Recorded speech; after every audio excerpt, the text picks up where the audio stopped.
Here now with a look at what stories are making the headlines this Sunday. It's the very latest ITV News.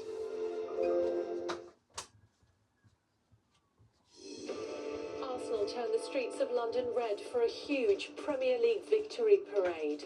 Hundreds of thousands of fans put European disappointment behind them to celebrate a win 22 years in the making. The same we can joy, like the joy we can give people, it's crazy. But next year we're coming back for more. Also tonight, Israel captures a castle in Lebanon, its deepest incursion into the country in over 25 years. Plus, I'm out here feeling as if I'm serving a sentence for a crime I did not commit. Nicola Sturgeon struggles to hold back tears but refuses to apologise for her ex-husband's embezzlement scandal. And gets it onto her left foot, and Manchester City have a third. Goals galore and a glorious double for Man City as the women win both the league and the cup.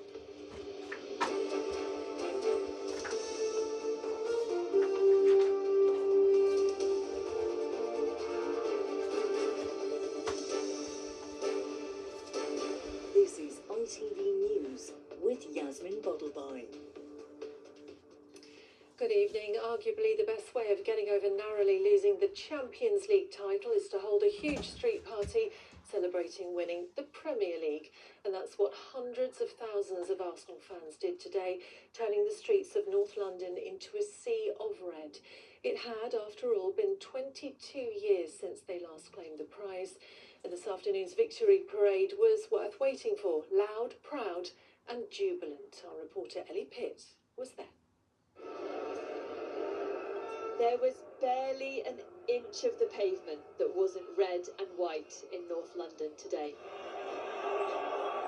After sitting in the shadows of others and finishing second for the last 3 seasons, Arsenal finally got their moment in the sun. Why was it important for you to be here today? Had to. There was no option. We just are great supporters.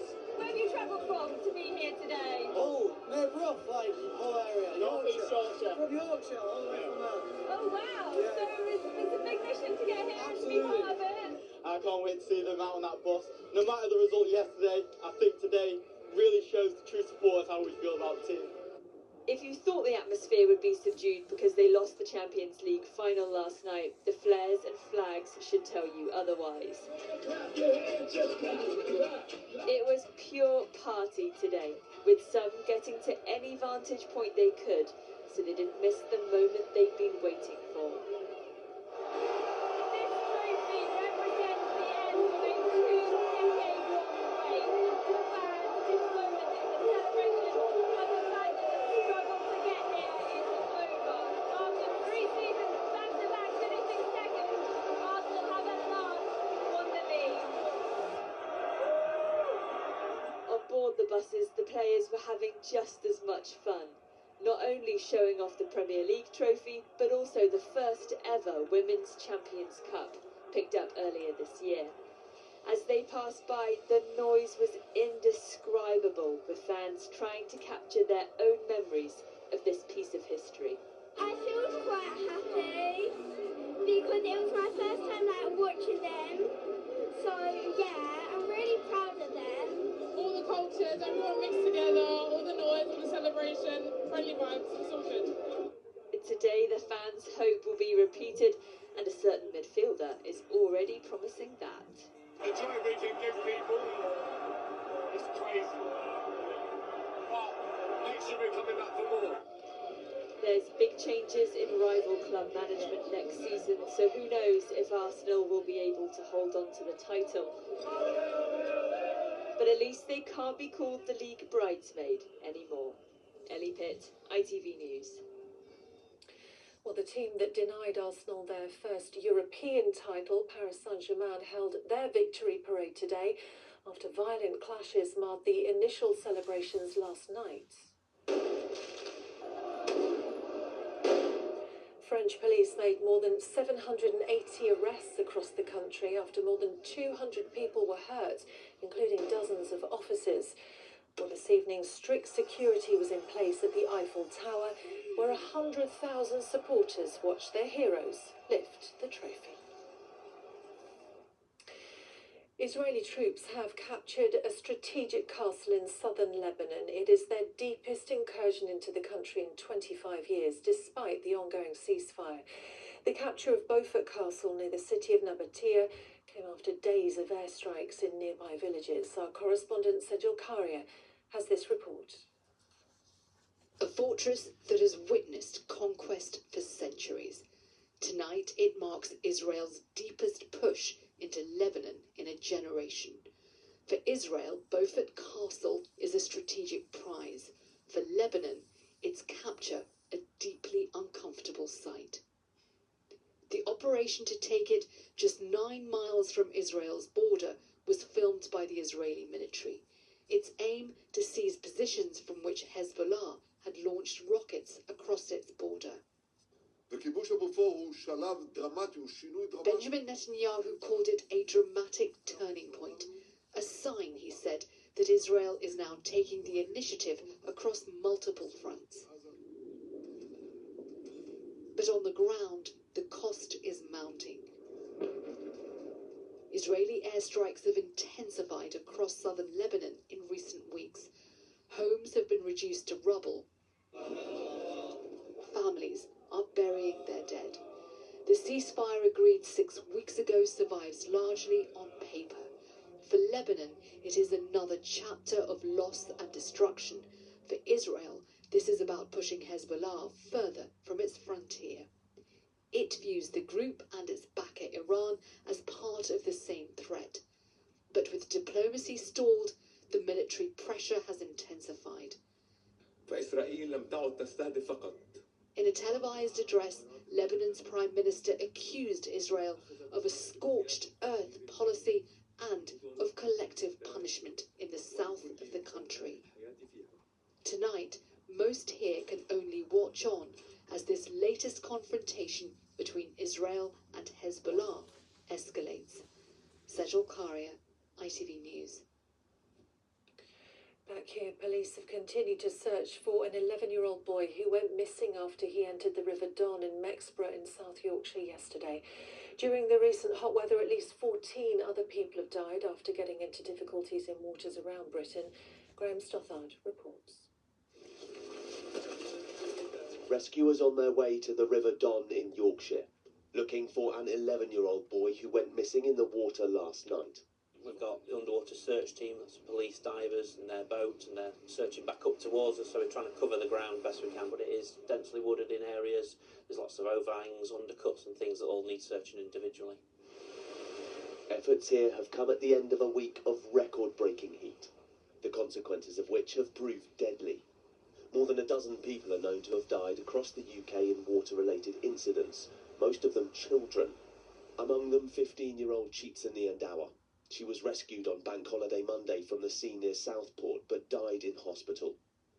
Charlie Noble, who was 16, was pulled from a waterfall in Loch Lomond in the Trossachs National Park.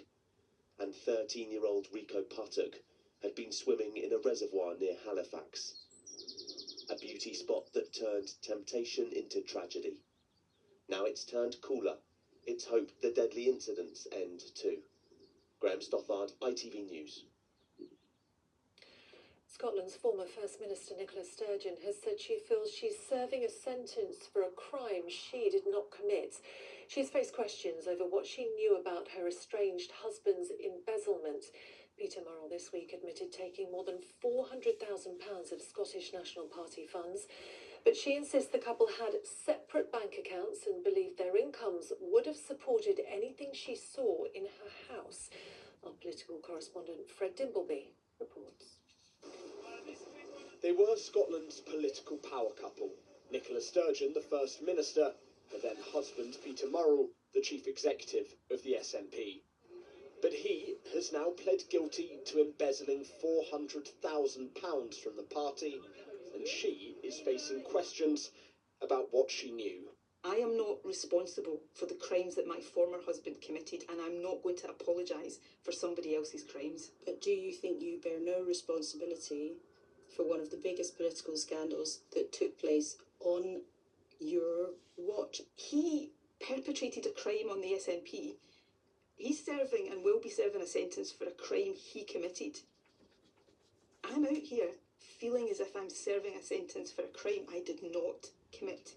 Peter Murrell spent the funds on a range of goods, including his infamous £124,000 motorhome and salt and pepper grinders worth more than £2,600. He also bought this £400 necklace for his wife from a jeweller they had visited while campaigning in Shetland.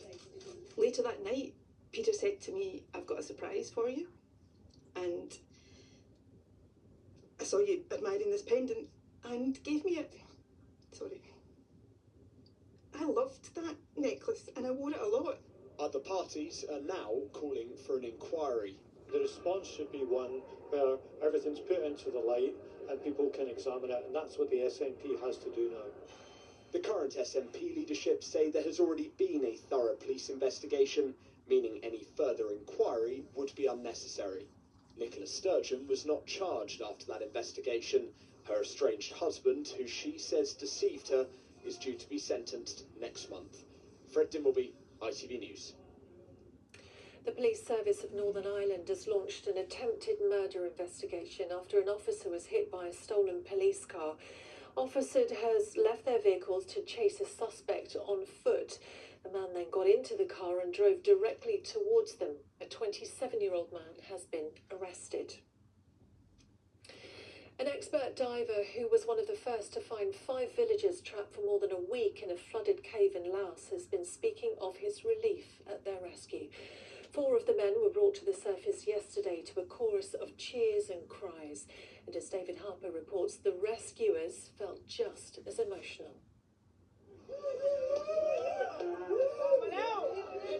This is the moment they were reunited.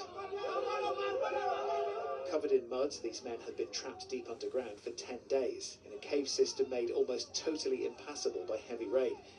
Had it not been for a team of expert divers, we wouldn't be seeing tears of joy. Mikko Pasai from Finland was part of the team that found them. When I entered the chamber and saw them all alive, it took a few seconds to realize that actually, yes, I'm seeing correctly, and I'm sure the other way around too. That was on Wednesday. It took 3 more days for the water level to drop sufficiently, allowing the divers to guide the trapped men to the surface. Meeting their families and waiting outside and giving them hugs, and that was very happy and emotional moment. These 5 men are now recovering. 2 others are still missing, though. Heavy rains have once again flooded the cave, but the divers are preparing to go back underground to find them. David Harper, ITV News. And finally tonight, while Arsenal celebrated around the streets of North London today, on the field at Wembley, Manchester City's women marked their own landmark achievement. City completed their first ever league and cup double, beating Brighton 4-0 in the FA Cup final. Here's Chris Scudder. Led by a lioness, City were in touching distance of a league and cup double. It wasn't all plain sailing. Brighton, who'd knocked Arsenal and Liverpool out along the way, made life uncomfortable for the newly crowned Women's Super League champions. But once City got into their stride, they could not be stopped. If Bunny Shaw is a goal machine, Alex Greenwood is not. But it didn't stop the City captain, making it 2-0 on the stroke of half-time. What a time to score her first goal of the season. After that, it was just a question of how many, and City's stars were queuing up to rack up the goals. Gets it onto her left foot, and Manchester City have a third. For the record, Viviana Miedemar made it 4 in the dying minutes. A day to forget for Brighton. It always hurts to lose at Wembley, while City end the season with a glorious double. Chris Scudder, ITV News. And that's it. Susanna and Ed will be here from 6 o'clock tomorrow morning from all the team. team here. Sleep well. Good night.